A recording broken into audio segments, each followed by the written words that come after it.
Hi friends, this is Dainty Tank. Thank you for joining me. Welcome back to Love is Strange, part 3 in the series. Poke Totoro in the upper arcade area. See the rest of it. So last we left off, we had been dating our bae in the bay. Lol, joke. Anyways, so Chloe said, hey, yo, I don't want to be a townie, so I'm gonna ditch. But, you know, love ya. And Max is like, yo, sad, very sad, but like, maybe I make you a mixtape, yo. I'll surprise you with it later. And that's kind of where we are right now. Just gonna say. It's a Wednesday. Which means... yes. We read all of this. So not much else going on right yet. Alright. Sounds like a plan. What's really important is making this day about Chloe. I want her to feel like I'm supporting her decision, not holding her back. Exactly. We don't want Chloe to be a townie. We kind of saw in other timelines how that ended up, and not great. It's hard, walking the balance of knowing I'm really, really gonna miss her, and being happy for her, knowing she's doing what she wants to do. You know, she could do you, Max. Just saying. Would be nice, Field. Anybody who knows that reference, I see you. I see you. They also have a YouTube channel and play lo-fi beats with Max. I've been listening to it a lot. Chloe deserves the world and more, but I just hope her happy ending isn't one where we're apart. Mine definitely isn't. Her getting ready to leave is starting to make me really realize that. I'm starting to think I should have put that into words before this week. Just as I'm running the risk of riding the train back all the way into Mopesville, though, my phone beeps. Luckily, too, because apparently I only have 2 minutes to get to class. I hurriedly shrug my bag over my shoulder, scrolling through my text with my other hand. Looks like I'll be free around 4. That work for you? My schedule is totally clear. I'm at your beck and call. Intriguing. You gonna give me a hint about this surprise thing, or what? Well, I think you'll like it. Dude, of course I'm gonna like it. More specific. Nope. I wanna watch you shiver with Antissa. You're lucky I love you, because you're a pain in the ass. Just finish the damn... whatever. Okay, I'll see you at 4. Also, Max, like, thanks for doing this. I know you're busy with the contest and school stuff, and it's great to be able to hang out with you still. I'm glad we can. Patient. Thank you for the Rocky Horror reference. Anticipation. Thank you, Tim Curry. Thank you, Tim Curry. Yeah, of course. Nothing but the best for my BFF. And only my BFF. Yeah, see you later. Don't be late for the date. I'm gonna start charging you for those, I swear. I end up skidding into mixed dogs class 3 minutes late, but even the darkest of Victoria's glares can't wipe the stupid grin off my face. It's 10 minutes to 4, and I'm actually starting to hope I can rely...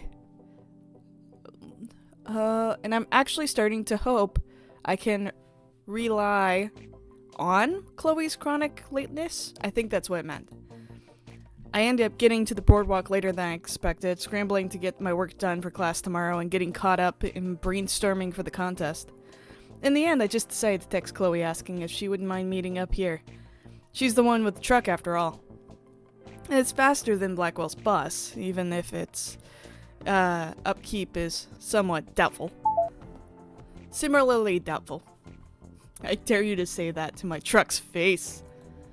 But okay, we'll meet you at Boardwalk. It's so atmospheric here too, it's hard to stay focused. Quite honestly, I didn't remember a Boardwalk. I mean, it makes sense, they're an ocean town, so yeah. All the bright colors of the storefronts and the soft sound of the sea in the distance makes me want to soak up the atmosphere. And not, like, turn the atmosphere into a cyclone. It's not your fault, though, Max. This is one of the only places in Arcadia Bay that continually feels lively. I've always been more inclined to the quieter parts of town, especially for photography. But there's still something so magical about places like this, on the border between civilization and nature. I wonder if Chloe's searching for more places like this, bustling, shining with the color and sound. She's definitely someone who's drawn to places and people that present life with vigor. Is she even looking for something? Or is she just desperate to leave this place specifically? Well, it's not like I'm going to figure that out just by standing here thinking about it. The only person who can answer that question is Chloe. Right now, I need the time to make sure her gift is perfect. Luckily, I was able to piece together a good playlist for Chloe before I left the dorm. Good in my opinion now, anyway. All I needed was to pick up from the shops was a protective cover. I think I managed to strike a fine balance between I rock hard and feel nothing but rage against the machine, and punks have feelings too. I was also able to get some passable doodles drawn on the disc before I caught the bus. I'm no Picasso, but I think Chloe will be able to make out some butterflies, a skull and the crossbones, our faces. I hope she'll like it. Just as I've made up words. Words are hard because I'm dyslexic. I say that every time, but honestly, I just assume not everybody remembers because they don't have to watch my shows and my videos that much. You know, I've kind of been putting out an average of about 3 videos for the last 4 years. Yeah, so kind of a good bit. Oops. Just as I've held it up a little to inspect it against the sunlight, I hear a shout from behind me. Max! I turn quickly, hiding both hands behind my back to see Chloe a few yards away, climbing out of her truck and beaming. Hey! I wave with my one hand and try my best to be subtle, slipping her gift back into my bag as she starts ambling over in my direction. I barely have time to look back up again before Chloe's right in front of me, wrapping her arms around my waist and lifting me nearly an inch off the ground. Oh. Ack! God, are you a sight for sore eyes? Put me down. She does, her hands still settle on my hips. She leans back to look at me, grinning at my half-hearted scowl. Don't pretend you're not happy to see me. Of course I'm happy to see you. Of course. That only makes her look more smug. So what was the damage? Chloe shrugs. Well, I think 6 years were added to Rachel's life. I don't know, that cut hit. Oop. A lot more than 6 years were added to Rachel's life. Ooh. Oof. My heart. She told me to say hi, by the way. I have to say hi back later. She's counting on it. Chloe lets go of me and starts moving towards the edge of the wooden slats between us. She gestures for me to follow her, and I hurry to match her pace with her again. So why meet up here? Not that I don't appreciate the romantic atmosphere. Only the best? Romantic? Don't get a big head. Oh, only the best. Only the best for you. Well, you know, only the best for you. She grins, satisfied. Is this your best then? She tilts her head back, looking at me from beneath her eyelids, almost like a dare, smiling with her incisors. I know that look, and it's supposed to make me catch me off guard and say something stupid, probably so she can laugh at me. I'm having trouble reading today. I'm sorry about that. Ugh, I'm gonna try though. But I've been getting better at playing this game. I raise my chin, put one hand on my hip, even as I feel my heart flutter. Disappointed. That gets her to grin even wider, and all the challenge goes out of her face, laughing and tipping her head back. Never. Anyways, I actually need to come here to pick up a few things. Chloe's eyes light up. She turns to face me, back and elbows, balancing against the fence that separates sidewalk and sand. Like what? Like, new film? And she looks so eager. As usual, she's seen right through me. Still, it could be fun to tease her a little longer. More color pencils and she's still grinning, but now she's starting to look a little unsure. I decide to cut her some slack. And something for you.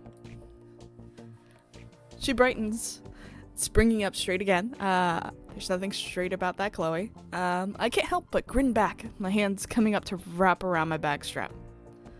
Score! I knew it. Subtle as a sledgehammer, Max. When she comes up to me all the way in my space and eyes roving around me curiously, it's hard to stand my ground. I have to tilt my head back a little to look into her eyes. So, where is it? You sure you want it right now? Yes, give! One of her hands shakes underneath my arm towards my bag. I shiver One of her hands snakes underneath my arm towards my bag. I shiver involuntarily as it brushes against my waist. Then smack it away, shoving the bag further behind my back. Grabby, grabby. Guilty as charged. Come on, Max, show me the money. I roll my eyes, but she just beams insistently at me. I reach back into my bag and withdraw it carefully. Okay, but it's your fault that there's no element of surprise. Chloe takes the disc cover from me and flips it open curiously. For a second, her eyes just skitter around the doodles, and then she lights up. Dude! I shift from foot to foot, suddenly shy at her delight. I know the drawings are crappy, but the music, it's mostly stuff you like, I promise, and... This is great! I didn't even think about music! Now it's gonna be a real road trip. What's the point of even going anywhere if I can't jam out on my way? I knew being able to thrash would still be high on Chloe's priority list. I smile. Well, it's not all right, girl. Wild child. Hold on. Well, it's not all riot, girl. Wild child. I put some of my tracks on there, too. There's no way out of the hipster escape. Oh, that blush? Did you see that blush? Ooh, that blush? You did. When I met her gaze again, I fully expected her to be teasing, locked and loaded with an arsenal of jibes against my musical taste. But actually, her eyes are super warm. Catches me off guard. That's awesome. Thanks, Max. Just to make sure you're thinking of us little people from time to time. She bristles a little at that, tugging her jacket firmer over her shoulders. For a moment, I lose eye contact with her. Are you seriously worried about that? As if I could ever forget. As if that isn't the biggest thing to worry about when you find out your best friend is leaving for an indeterminate amount of time.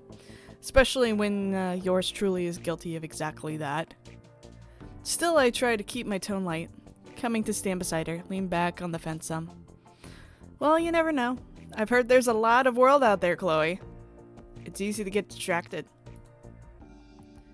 Distracted from what? I look at her confused, and the light on her face startles me. It looks like she's really deep in thought. Like she's trying to make a decision.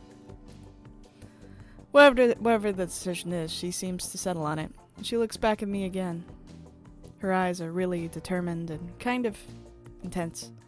My mouth goes dry. I feel myself stand up a little gayer. Listen, Max, I wanted... She hesitates just for a moment. In the space of that 1 second, her phone beeps. It's not a loud sound, but both of us jump. We glance at each other, and I giggle as she huffs and reaches for her pocket. My heart is beating way too fast. It's Joyce. She wants me home early tonight so we can make dinner together or something. It's barely given any thought to how Joyce might be taking this. I'd barely even thought about how Joyce might be taking this. Now there's a pang in my chest. I mean, I get that, but on the flip side, like, it's gonna be okay. You should go. But we'll have tomorrow and Friday to hang out and to work on the project. Besides, it's your mom. Chloe chews on her lip for a moment, then she looks up at me, suddenly bright-eyed again. Come back to my place. Uh-huh. Oh, the face? What? You know, Joyce, you guys are... You just go on over. Don't worry. Joyce is gonna be happy to see you. She grins at me, bottom lip caught between her teeth. Like this? I guess not. Come on, it'll be good. It'll be great. It'll make Joyce happy. You know, just like old times, cooking dinner together, blanket forts, pillow fights. It's a Wednesday. I have class tomorrow, and we're definitely going to need to crack down and take the contest photo too. This is really no time to be staging impromptu sleepovers. But Chloe's still beaming at me, insistent and almost coquettish? Coquettish? Cocktish? I don't know. Her eyebrows raised, one hand on her hip. If I say okay and regret it later, there's no one to blame but myself. Okay. Good. Go, Max. Go to the sleepover. But we can't stay up too late. It's like Chloe's whole body just illuminates. She gains and claps her hands together like a kid. Her grin stretching wide across her cheeks. Time to be gay. Yes! And without much more ado, she grabs my hand and starts dragging me back towards her truck. Come on, you. This is gonna be hella awesome, Max. Joyce will definitely bring her cooking skills if you're here. I should definitely be feeling some regret or indecision about the poor choice of time management, just like how I should have felt self-control a few seconds back. But Chloe's hand is really warm in mine, and I'm distracted, and... Let me see how it is, Max. I'm so full, I think I might never eat again. Chloe was right, and Joyce was excited to see me, probably because it meant another helping hand in the kitchen. The two of us ended up doing most of the work, which is likely the way Chloe planned it. Still, we made so much and ate so much that I don't think I'm going to be able to move again for another couple hours. Chloe and I are in her bedroom floor now, sprawled underneath an admittedly very half-hearted blanket fort, made up of all the pillows we could find and a blanket propped up by Chloe's bedpost and her lamp. This is definitely a fire hazard. Just like me. That's a hot line there, Chloe. Seems like you're a self-starter.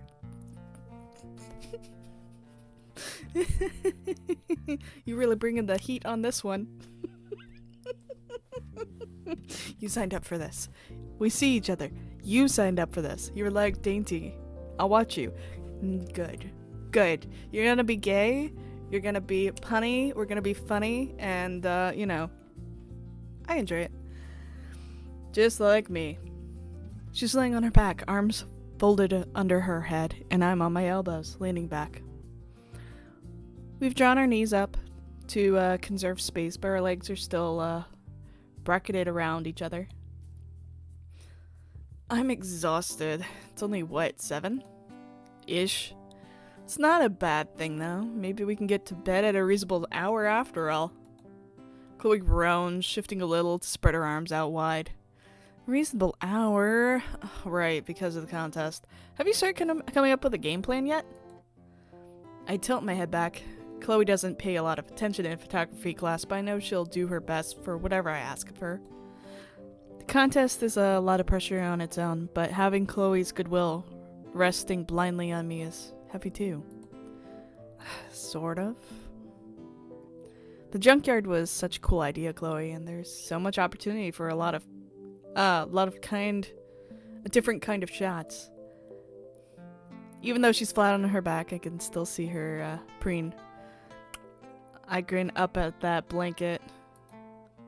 Tricky part will be trying to find a way to center the shot, since there's going to be so much happening in the backdrop. But I'm not too worried about that. I mean, if you're the subject, I think. There's a loud creak of floorboard beneath us, and Chloe comes up onto her arms in a matter of seconds, eyes wide and wincing as her wrists crack. If I'm the subject? Her surprise startles me too, and I nearly lose my balance, upsetting the blanket slightly and hitting my elbows a little too hard against the floor.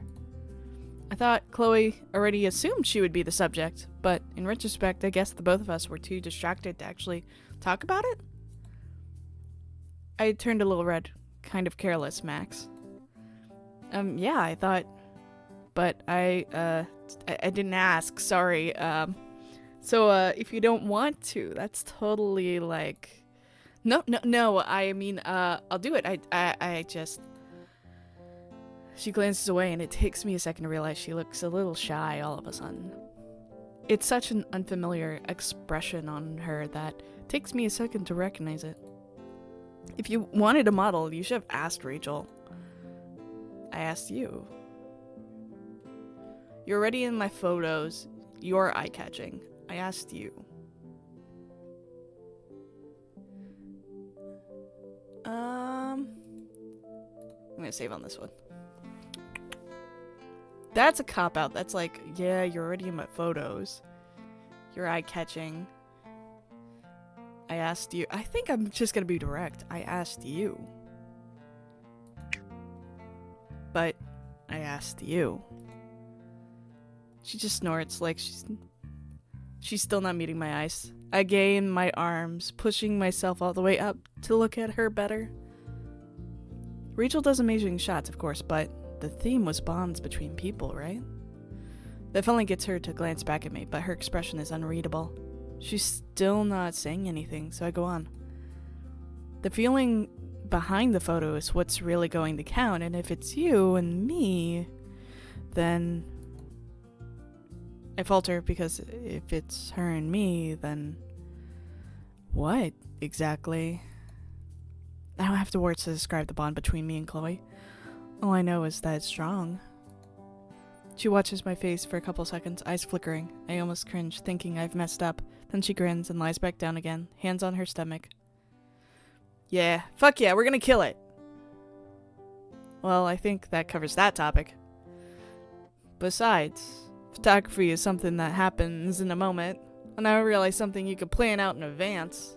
It's kind of romantic that way. I look at Chloe again, but she's still looking up, away from me. I wish I knew what she was thinking about. Chloe and I can read each other so well, but there are still moments where I can't get in her head.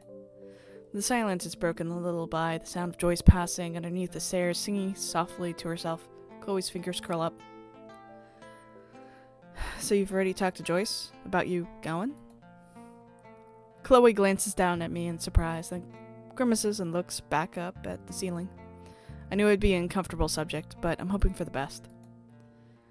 Yeah, I mean, it didn't go exactly go smooth. She cried, Max. It was so fucking brutal. I hum sympathetically. Mom tears are the absolute worst. But in the end, like, she understood. She wants me to be happy. Kind of like what you said yesterday. She said she was the same when she was young to her and, my dad, William. She said with the gene pool I had, she shouldn't have expected anything less than a free spirit. Like a bird. I can't think of a better way to describe Chloe. Joyce may have come down to roost, but price women were meant for flight. Chloe grins lazily up at me. Bird of prey. Then her grin falters and she comes up on her elbows again. What about you? Me? Yeah. Are you a bird, Max? Her voice is light, teasing, but there's a serious sort of look in her face I can't quite decipher. Unsure, I just chuckle, lean back, and close my own eyes. Sure. There's a sudden tug at my foot, and I almost come unseated. I prop myself up on my forearms and look back at Chloe in surprise. Her fingers are still wrapped around my bare ankle, and there's a searching, almost severe look in her eyes. I'm serious. Seriously asking if I'm a bird. Max. I could be. I could be. I could be, I think. One of her eyebrows raise, and her thumb brushes past the nub of my ankle. I try really hard not to shiver this time, but she grins anyway. I kind of feel like she's testing me somehow. Well, I don't know if I am a bird, but I'd like to be one. Really free, getting to see so much of the world, going wherever it's warm, that's nice. And you know, that bird's eye view. When I glance up from her hand around my foot, she's staring at me. Her expression is curious, but she looks pleased, a smile on the corners of her mouth. And I feel like I passed. Well, I think you could be one. She lets go of me and comes up to sit a little gayer, both of us curled forward toward each other. Thanks, Chloe. I guess I'm a bird now. That means a lot, coming from a professional peacock like you. Fuck you, I'm way cooler bird. Anyway, between you and my mom and Rachel, everybody who actually matters knows now, so... Well, that's good, right? No loose ends? She looks away from me again, lips curling a little. I hate putting it like that. Something's definitely up with her, and I'm not sure if it's something I'm supposed to ask after or leave alone. But Chloe knows I'm nosy, so I think she expects it when I push myself forward on my hands towards her. Are you feeling okay? She glances at me surprised, then away again. I'm fine. Nervous? That gets her to look back again, and for a moment I think I've misstepped, but then she gives an airy, disbelieving chuckle. Kinda. I nod, trying for a sympathetic and knowing expression, but I must screw it up because she immediately shakes her head. It's not what you're thinking. I'm not nervous about, like, driving or wherever I'm gonna go or whatever. It's just... Her mouth keeps moving for a moment after her voice trails off, and it's unsettling. I don't think I've ever seen Chloe wordless before. Her lack of brain-to-mouth filter is worrying sometimes, but at least it's consistent. This time I have to lean to the left to catch her eyes again, and she meets them a little wary.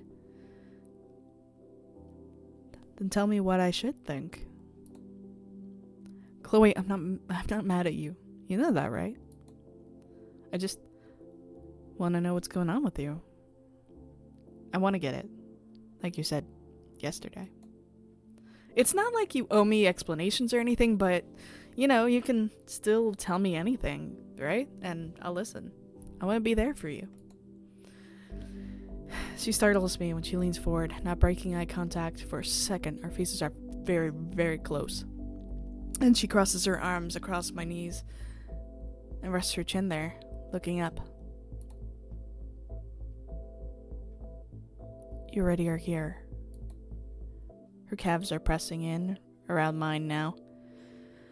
Arms heavy, where they're draped over my kneecaps, and I swallow.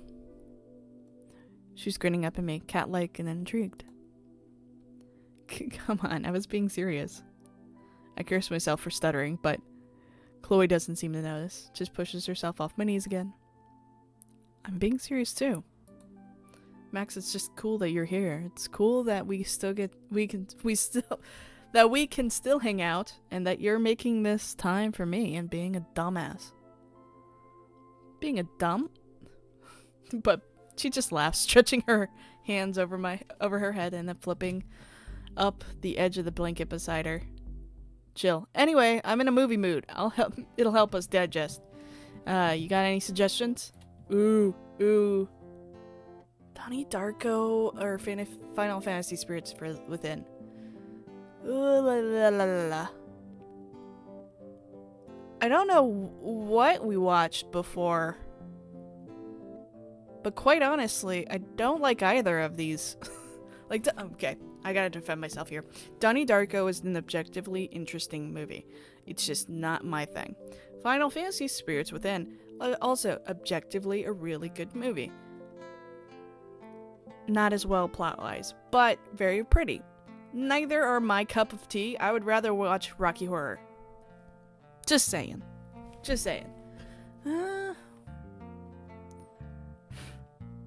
Seeing as they love Blade Runner, they're probably gonna like Donnie Darko. Just for safety. What about Donnie Darko? Chloe thinks about it for a second, then nods agreeably. Okay, but you can't complain when it pisses me off. That movie makes no fucking sense. Okay. Pisses you off? You've watched it more than I have. Sure, whatever you say, Jake Gyllenhaal. Does that make you Gretchen? Sounds good to me. She was cute in that movie. She tucks me up by the hand and we make our way to the crumbling fort, and from the crumbling fort that then slides an arm around my shoulders, easy as nothing. She's still really warm. I don't know if it's because of the blanket fort or because of me or because of her, but it's nice to lean into anyway. Thursday. I think this is a good point to stop it. I am starting to have trouble reading, so next time we're gonna knock out Thursday. Thank you for watching. Thank you for hanging out. I hope you're having as much fun with this as I am and are enjoying the gay tension, because I think it's palpable. This is a great story. Anyways, I love you all, and I'll see you next time. Bye.